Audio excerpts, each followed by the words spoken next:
Despite that resounding defeat, President Sadat's drive to address the Egyptian People's Assembly on the 16th was akin to a Roman triumphal march.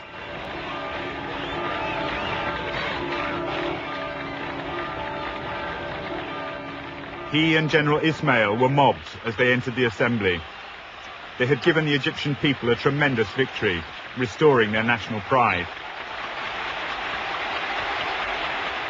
In his address, President Sadat described the crossing of the canal as a miracle by any military standard, and went on to say the nation could feel safe and secure.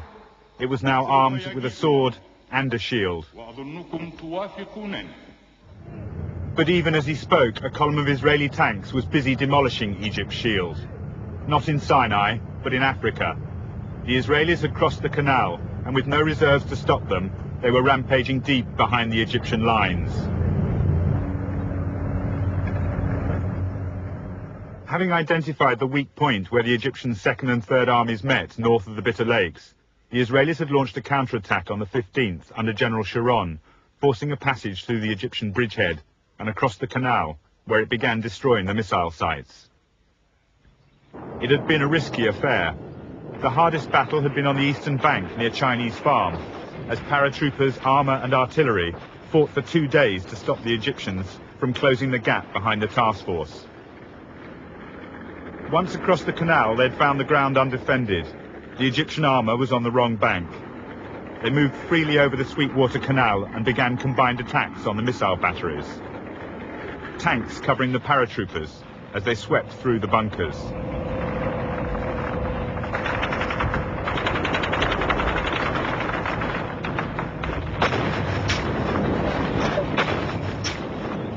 General Shazli was now at breaking point. He argued for the transfer of armour to the west, but Sadat dismissed the Israeli crossing as a mere television operation and secretly relieved Shazli of his command. It was the American airlift of military equipment to Israel that finally convinced Sadat of the gravity of his position. Material losses had been enormous on both sides, but he had expected the Israelis to grind to a halt long before his own Soviet supplies ran dry.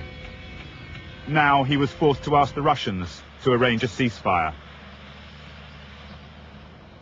Moshe Dayan had been against the crossing from the start, but had refused to make a decision either way.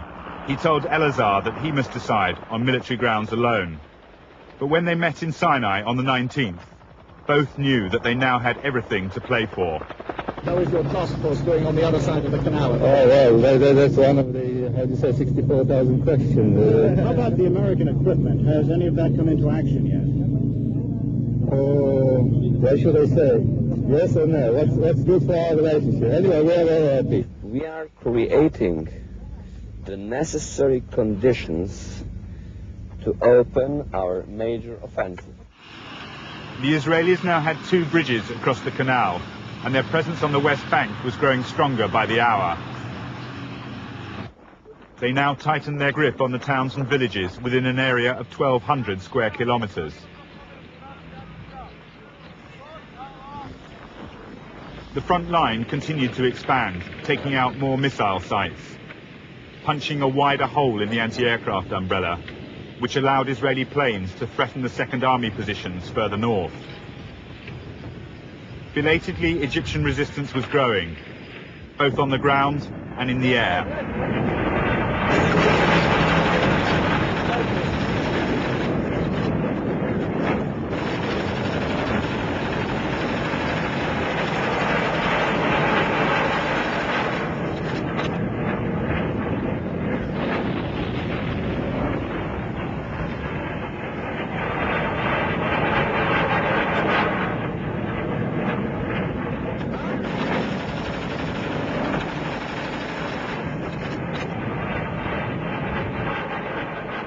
This air attack on the 22nd of October ended minutes before the announcement of a ceasefire.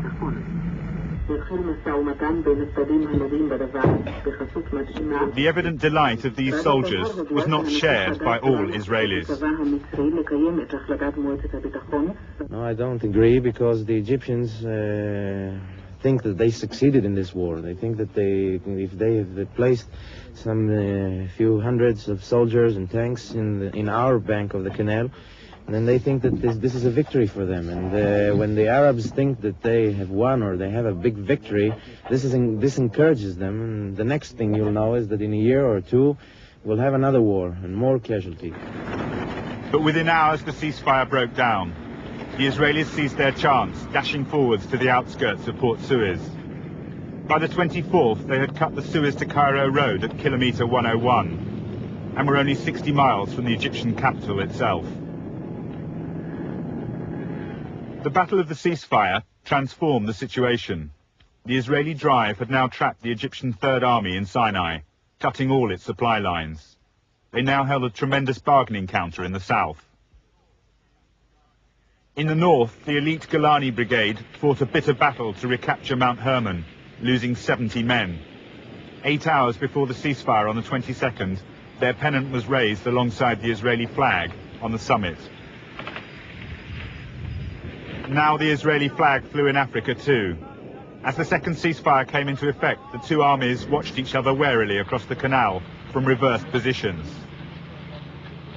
This time, United Nations troops had been sent to enforce it and to arrange the passage of supplies through Israeli checkpoints. It was a remarkable turnaround. The initial Egyptian triumph had been cut from under them. A whole army was now dependent on Israeli goodwill in order to survive. Each side had lost territory to the other, but with the missile shield torn open and 20,000 Egyptians captive in the desert, the Israelis now held the upper hand.